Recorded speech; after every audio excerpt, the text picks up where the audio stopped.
All right, you guys. Welcome to Two OGs. Welcome to Two OGs Smoking Weed. And it's your boy Budmargins here. Yo, Mr GoodKush89 coming at you. Love smoke. Love smoke. And today, on our show, Two OGs Smoking Weed, we're going to be doing a phone interview with Mr. James Baines.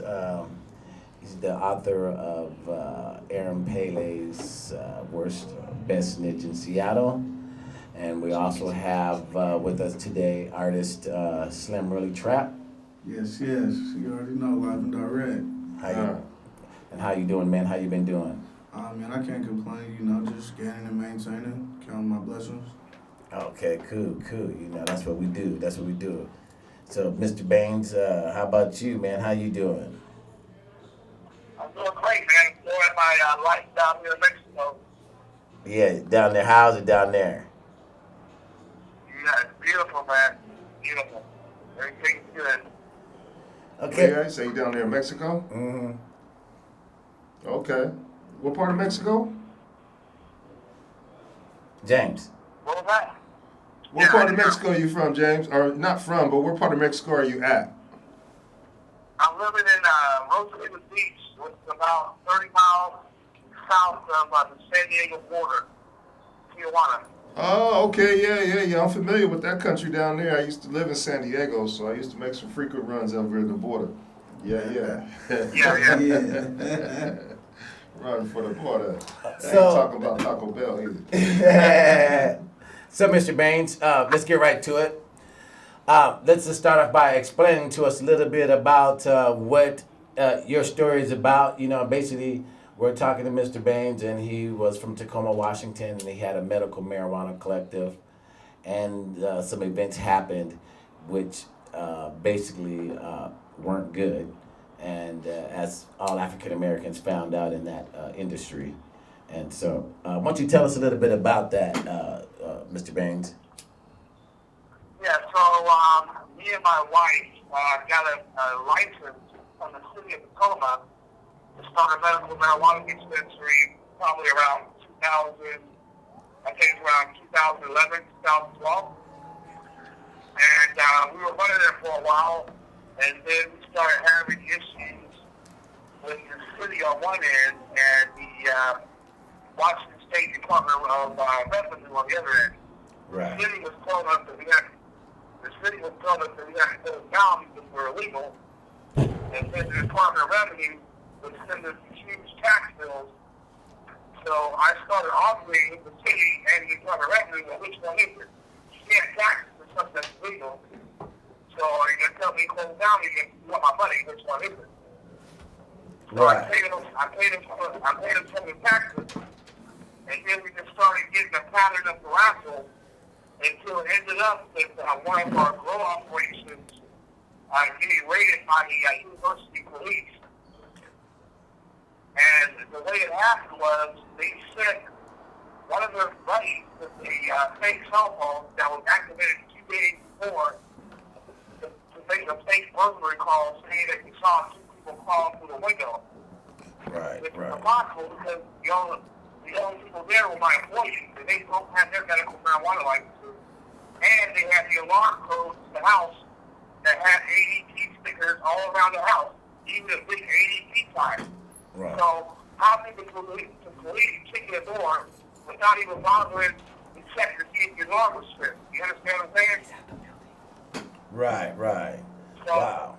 So we knew was the setup from the start.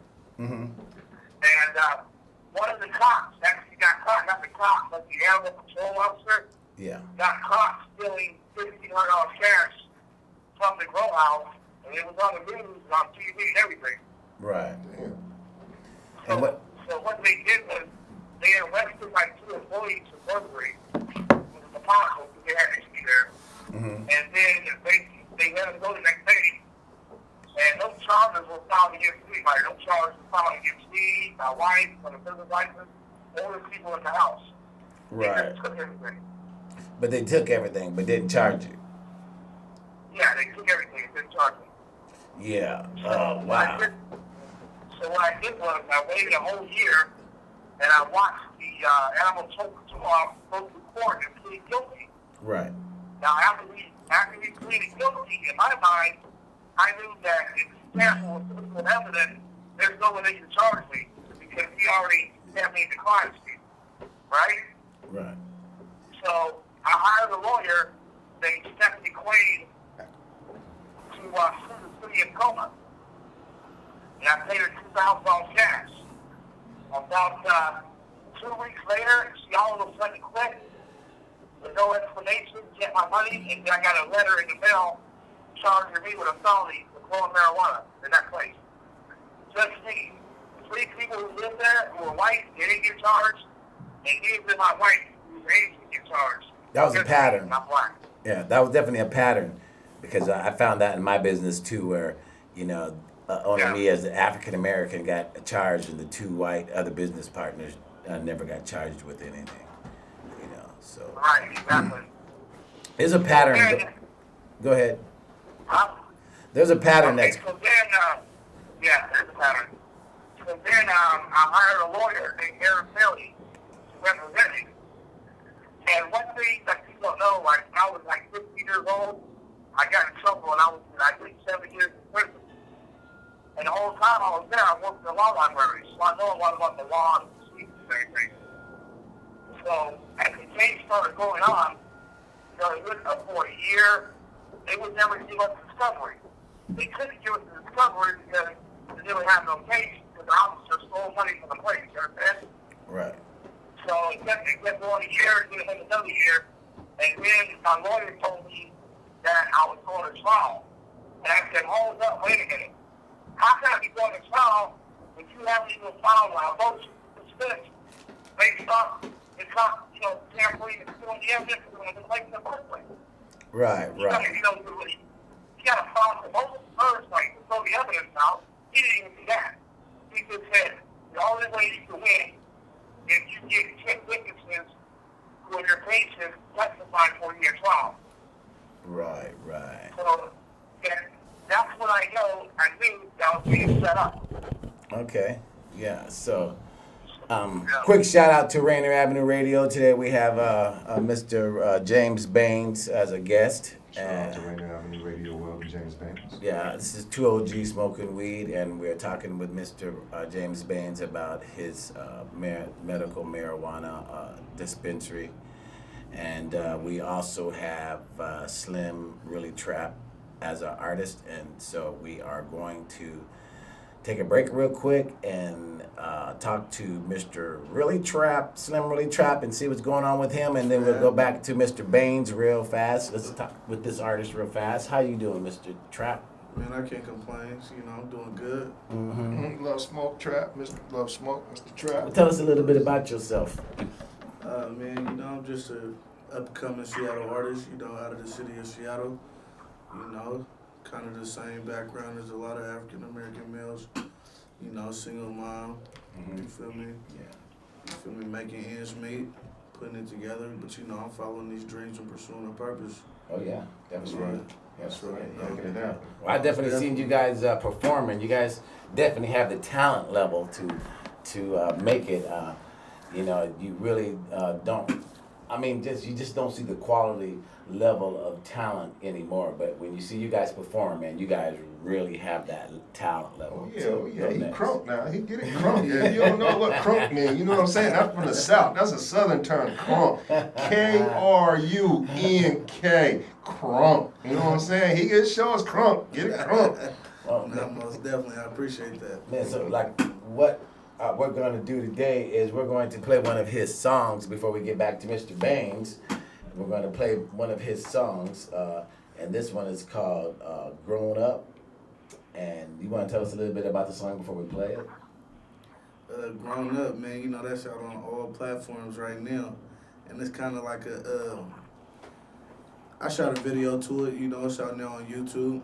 And it's kind of, what it's reflecting on is basically how I grew up, moving too fast, may not be making the best decisions, but, it's about growth and development, Okay. Well, let's get to the song real fast and let's check it out, see what you guys think about it. Hold on a second. Sure, Here we young go. man. growth and development. Make that money,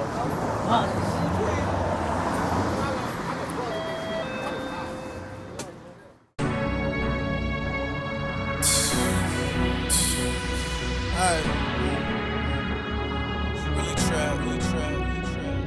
Grown up, nigga.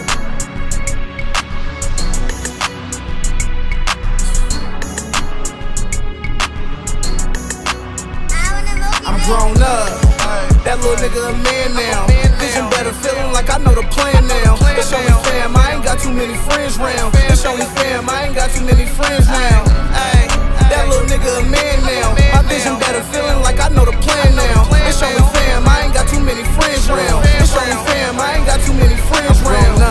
I ain't tryna play no more, and I ain't got time to waste no more. I'm tryna get it, nigga. 7 days out the week, I'm chasing chicken. I can't go to sleep, it feel like I'm missing. Chasing my dream, I ain't chasing these bitches. Sticking to the script, staying firm on my mission. They hate to see me ball, so I stay on my pivot. You can't knock a real nigga when he got vision. I come from the trenches, most start the race but don't finish. That's why I gotta move like a magician. You see me, then I'm gone. It's hard to pinpoint who ain't sitting. Probably see me been in corners with these bitches. Same nigga since the baby picture. The picture just larger, already live fast. I'm just trying to move smarter. Thinking about my mom and how her life got short. Nigga, tomorrow ain't promised, that's why I put my all in. Hey, I felt I really lost my best friend. Thinking what she say if I pull up in that Benz. Hop out with a bad bitch and her friend. She know her son crazy, I had bitches call the crib. Nigga, I pursue a purpose. I gotta punch the clock every day like I'm working. I'm tryna have her down for the calendar. Like a million told me, SRT, you got a challenger. Guaranteed you probably see me on that avenue. I kept a pack pushing, nigga, before I had a few. City to city, cross country, tryna check a blue. Niggas said they playing chess, making a checker move. In these streets, boy, you gotta be strategic. Pops told me if it don't make sense, you don't need it. That's why a nigga pop this pepper with real seasoning. If Uno was alive, he still AOB it. Thanking God that they let my big brother out. He was down for 23, nigga, I'm 23 now. I keep it lit, the thought kinda mind blowing. All he wanna do is see his little bro shine on him. That little nigga a man now. Vision better, feeling like I know the plan now. It's only fam, I ain't got too many friends round. It's only fam, I ain't got too many friends now. That little nigga a man now. My vision better, feeling like I know the plan now. It's only fam, I ain't got too many friends round. It's only fam, I ain't got too many friends round. Growing up, y'all. That's grown folks music right there. Growing up, man. Slim You know what really I'm saying? trap. That's spitting with a purpose. I like that. Growing up, that's You know what he's I'm saying? telling y'all. Anybody can talk about Louis bag or some Birkin, you know what I'm saying, all that kind of shit. You know what I'm Check saying? that out. All Yeah, you know, the same shit over and over and over, you know what I'm saying? But boy, it came real, man. He came with some substance, man. With a funky, with a dope beat. So I was like, guys, Slim really trap. Okay, so let's get back to Mr. Baines. You still there, Mr. Baines? Yeah, I'm saying, bro. Okay, so let's get back to his story real quick. All right, so so what happened after they stole the money and they basically charged you and didn't charge your partners, and they just basically started trying to railroad you and all these different things? And how did Aaron Peely actually become part of this? How did who? Aaron Peely is a snitch. How did he become part of this? Aaron Kelly was my lawyer. Oh, Aaron Pelly. Okay. He was my lawyer. Right. And I figured out that somehow they paid him to set me up for trial. They paid him to set me up for trial. So what I did was I gathered all the evidence and I put it on my blog, because I own the website. And after that, that's when they spitted Danny the World's Dumbest Snitch. And if you go to Google and you type Danny the World's Dumbest Snitch, Oh, you Danny. can watch the video. Danny's the world's dumbest snitch. That's it, y'all. Danny's the world's dumbest No snitch. stupido. Okay, I got you now. I was thinking Aaron Peely is a snitch. Okay. Yeah. And he said too. But, yeah, this warned me, like, it was like videotaping over my phone, and he tried to set me up to murder his roommate. And he wanted me to get my gangsters, they thought I was a gangster, or part of the Crips or whatever, to get my boys together and go kill them. Right. And I videotaped that shit, and clicked on YouTube. The idea was the police were trying to set me up. Because you see, they couldn't let me do the trial because the trial, the evidence was revealed that the police blocked me. They could never let me go to trial until they do the trial. You understand? Oh yeah. I understand. So after I threw that back in their face, then they tried to kill me 3 times. Wow. And I recorded it. I recorded it on my especially surveillance cameras. Mm-hmm. And I put that on YouTube also, but they deleted it. Okay. Somehow they had the power. Before you tell us how they try to kill you, That's big shit. I'm gonna do my little shout out to Rainier Avenue Radio Station. You know, shout out Rainier Avenue Radio Station. Shout out to Uploaded it Rainier on the Avenue Radio phone. World, you know. Yep, and you know, smoke. 2 OG smoking weed, yeah. So we're back with Mr. Baines again, and where he's about to tell us about how the police in Tacoma tried to kill him 3 times. Let's get this. All right, Mr. Baines, continue with that. So then I confronted my attorney and I showed him all the evidence that I had of him working with the prosecutor, and he confessed that Mark Nicholas set me up right in my office. Mm-hmm. He confessed right in my name. So after that, he quit. And he just left the case and left me by myself after I paid him $10,000. So I had to keep going to court, and I missed the court date, and they put a bail something warrant on me for missing the court date after I made about 70 court dates in a row. So then I was pretty much stuck with that fucking with the warrant. It was like, well, we got you for bail something. So I just took the plea bargain. I was already broke. I already lost my century. So I just had to get out of the state. So I left the state for a minute to recover. And yeah, man, that's pretty much it. And if you go to Google and you type Mark Nicholas, the Grand Wizard, Right. you'll see my whole story right there at the top. That's my website that I own. So Mark Nicholas, the Grand Wizard, you can read the whole story. I got all the evidence, all the emails from Aaron Haley. I got the videos on there. Everything's on there, exactly what happened. Right.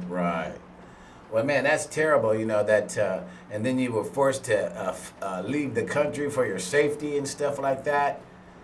Tell us. I wasn't forced to leave the country for my safety.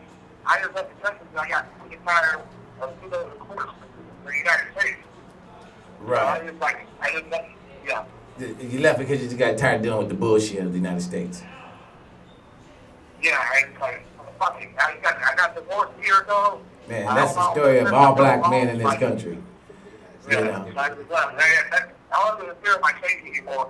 A lot of people are contemplating leaving, man. Yeah. A lot of people. That's the thing, is there are a lot of people contemplating leaving this country. Mm-hmm. And the thing about it is that, you know, eventually it's going to get to a point where they ain't going to let us leave. So you got to make up your mind and get ghosted if that's what you're going to do. Because Right. they're going to get to a point where they're going to stop letting us leave because they're going to understand that, you know, it's revenue leaving at the door. Mm-hmm. You know. People are getting tired of, you know what I'm saying, all the shadiness, all the shenanigans. Wow. Going against us basically, and look at this situation here. I mean, It's crazy. So did you hear about what's happening tomorrow that the city of Seattle is holding a meeting where they are allowing people who were done wrong in the marijuana industry to come and talk, and they're supposed to be trying to figure out a way to make rights wrong. What do you think about that? Do you think that that's what they're doing, or do you think that they're actually just trying to set up to see what we're thinking and where we're headed, and or you know, are they doing to try to gather information, or are they really concerned? What do you think? No, they're not concerned. They're only concerned in collecting all that cash, and they're not gonna let people like them have that, access like $1 million a month business. It's not gonna happen. No. All that's gonna go to the state, the friends, and the police who secretly own essentially and DJs, essentially. That's owns that shit. Man, yeah, because I just don't think they're going to be doing it for the betterment of the community. I just kind of think they want to know where the community's at. It's one of those. Again, I'm a firm believer that if the city or the state or the federal government have to bring up social equity, they've already did you wrong, and you've already got a lawsuit waiting for you to just file. Yeah. You know, because that's why they bring it up. Absolutely. You know, and so, you know, I also think it's a tactic to stall tactic. You know, it makes you wait longer. So instead of just taking care of business, following the lawsuits, they make you wait by saying, oh, we got these social equity programs that put you even years and years and years and further behind. And then usually by the time the social equity program comes around, it's based on big business coming in, taking the business that you would generally should have had, but now they're giving it to big business and they're thinking that you're going to be able to start a business after that. You know what I mean? Yeah. So and then they want to give you loans from those businesses bringing their money in. So now, and with interest, and of course that interest goes to those big business, right? Whereas they could have just let us in when it was $250 to enter, and then $1,500 a year for the taxes on the licenses. You know, all we had to do was find our building and pay and get in. You know, so when those of us that were already at that point and ready to do that, they kicked us out. Now they want us to come in and try to get $1 million loan and hold up our licenses like they do in California. You know, that's what they did in California. They said, oh, we got social Isn't that equity. shady? Yeah, so you have to have your buildings, go get your buildings, go get all this ready. And then when they got all that ready and they're paying all these rents, then they get these loans that they're paying interest on, and they got to make payments on every single month. They wouldn't issue them the licenses, and it just literally sunk these African-American families in California. This is the type of stuff that black people, you know what I mean, deal with, you know, on a daily. I mean, in this country, you know what I mean? This systematic, you know, craziness, things that just mess with your mind. I mean, Yeah. you know what I mean? Like, I mean, this sometimes stuff like this can mess with your sleep at night. You know what I mean? Because you're worried. I mean, this is legacy money we're talking about. You know what I mean? This is generational money. You know, generational wealth. You know that they took away. You know what I mean? Like, so I mean, it's just, man. Something else. It's something else. So you know, it's just, you know, it's I don't know. I think that it's just flat out a racist system that the only way you're going to get over on and get not even but you know satisfaction is by hitting them in the pockets, taking them to court, filing these class action lawsuits because now you can prove it. And on our grill in the room, we're going to tell you a little bit about the information we found out to even be able to prove that. Okay, so we're about let's say about a minute or two away from the end of this segment, and then we will come back with the Grill in the Rooms and Mr. Baines and Mr. Slim Really Trap on our show, 2 OG Smoking Weed. And so we want to shout out Rainier Avenue Radio, 2 OG Smoking Weed, Mr. GoodKush89. Mr. GoodKush89. Shout out to Slim Really Trap, Mr. Baines. You know, you can find our information on YouTube. Shout out to MJ Productions 206. Already. And yeah, you know, you can find our music, not our music, but all our information on Instagram, YouTube, and Facebook. 2OG Smoking Weed. And so we're going to let you listen. We're going to close this segment. 2OG smoking weed. 2OG smoking